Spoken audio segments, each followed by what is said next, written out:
Olá, tudo bem?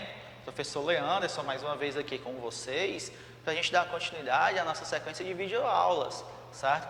Então eu peço, convido vocês a pegarem o material didático, certo? Deixar ele aberto e acompanhar essa nossa discussão, essa nossa apresentação sobre a União Europeia, certo? Então, acompanha com a gente na tela, vamos lá.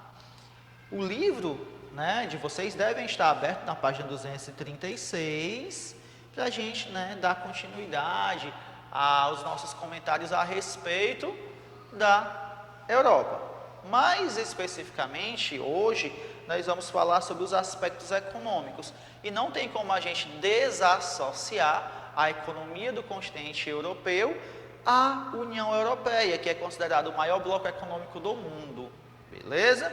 Então, a União Europeia, certo?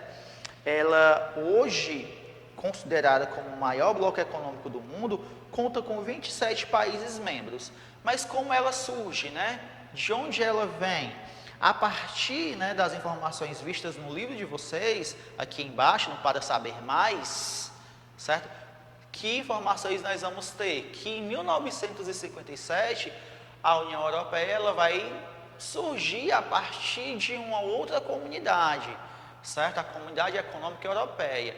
E com o passar do tempo, inicialmente 6 países foram se juntando outros, chegou a desenvolver aí, a CECA, Comunidade Econômica do Carvão e Aço, que veio do Benelux, que eram apenas 3 países, até chegar à Comunidade Econômica Europeia, e depois Mercado Comum Europeu também, e assim a União Europeia na década de 90. Então é meio que um processo, e eu quero que vocês leiam isso daí, para que vocês tenham referência dessa criação, certo, da União Europeia, onde foi que foi jogado o embrião, certo, para nascer esse bloco econômico. E mais uma vez, tenho dito antes, o bloco econômico de maior relevância, de maior importância da atualidade, tá bom? Então vamos lá.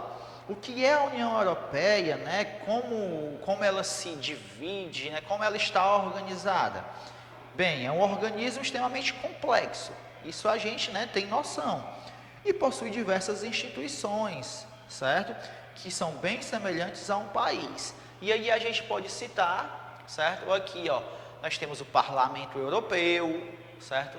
Que é uma das câmaras do poder legislativo da União Europeia, certo? É onde se decide sobre orçamentos, certo? Exerce o controle democrático, certo? E há representantes de todos os países membros no Parlamento Europeu, beleza? Mas também nós devemos visualizar quais são os outros organismos, Nós temos o Conselho da União Europeia, vejam aí, acompanhem, certo? Tem uma função lá em cima mesmo, Conselho da União Europeia. Tem a função legislativa também, certo? E possui menos representantes do que o parlamento, certo? A presidência do conselho é rotativa entre os países, sendo seu mandato de apenas 6 meses. Sua sede fica em Bruxelas, que é considerada a capital da União Europeia. Bruxelas, considerada a capital da União Europeia. Aí nós temos o Conselho, certo? O Conselho Europeu, é o órgão que reúne os chefes de governos dos países membros, mas não tem o poder legislativo nem executivo, certo? Eles apenas tratam, de medidas, certo? É fundamental para articular as políticas internas da União Europeia. Aí nós temos o tribunal, certo? Ali a representação máxima do poder judiciário do bloco, garante a interpretação das leis da União Europeia.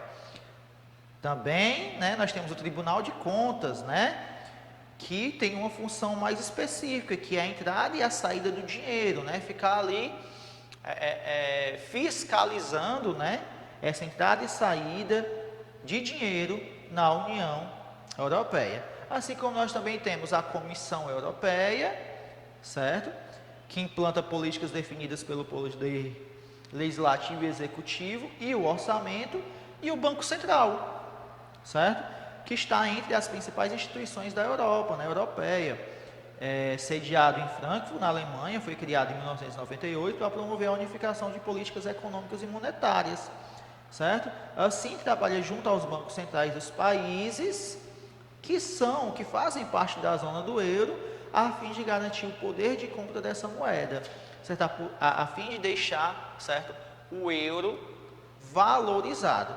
Mas vamos falar então, já que a gente chegou a isso, vamos falar sobre a zona do euro, né? O que representa, o que é essa zona do euro? Vamos lá, né? Na página 240, nós temos assim, ó, a zona do euro é o nome dado ao conjunto de países que adotam o euro como suas moedas oficiais.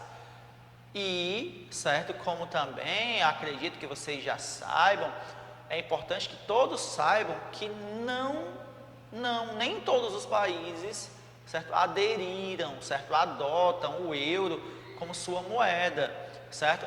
Nós temos aí alguns países que não adotam o euro, certo, como sua moeda. Aqui no caso, no mapa, certo, a gente pode observar o que é, certo, a zona do euro, onde está localizada, quais são os países que pertencem, que adotam o euro. Nós podemos ver os países que não adotam o euro e, certo, a gente pode analisar assim como está essa distribuição. Reparem aí, ó, os países que são verdes são os países da União Europeia que adotam o euro, que é, francamente, né, a maioria, ó, Alemanha, Bélgica, Espanha, Portugal. Aí nós temos, né, em lilás, lá embaixo, não sei se vocês estão vendo, certo? Lá abaixo da Sérvia e da Bulgária, aqui, aproximadamente, a caixa de diálogo ficou em cima, né? Pronto, ali já dá para ver, ó. São países que adotam o euro mesmo estando fora da União Europeia. E em amarelo, nós temos os países da União Europeia que não adotam o euro. Olha aí, ó, a Polônia, a Romênia, a Suécia, certo? A República Tcheca, são países que fazem parte, certo, ali da União Europeia, porém não adotam o euro, ok? Então sabemos que a zona do euro é a região em que a moeda, certo, se torna comum, certo? Especificamente é a moeda que representa os países que fazem parte da União Europeia. Aí nós temos uma leitura para saber mais, que eu também instigo vocês, que eu também chamo vocês a essa leitura, que vai falar da crise na Grécia, né? Quem são os pigs, né? Faça uma associação rápida no inglês, pig, certo? O que significa, né? Agora, certo? Eu chamo vocês para fazer a leitura para vocês entenderem, certo? Que países são esses, né? E por que são chamados assim? O que foi que aconteceu? Beleza? Mas isso aí é uma leitura que vocês vão fazer individual. Nós vamos dar seguimento, vamos falar, né, dos novos membros. Aí, né, vamos falar dos novos membros da União Europeia. Ó. Em 2013, a União Europeia passou a ter 28 membros, mas conforme estudemos, certo? Todo esse conjunto de países começou apenas com 6. Então, o que foi acontecendo, né?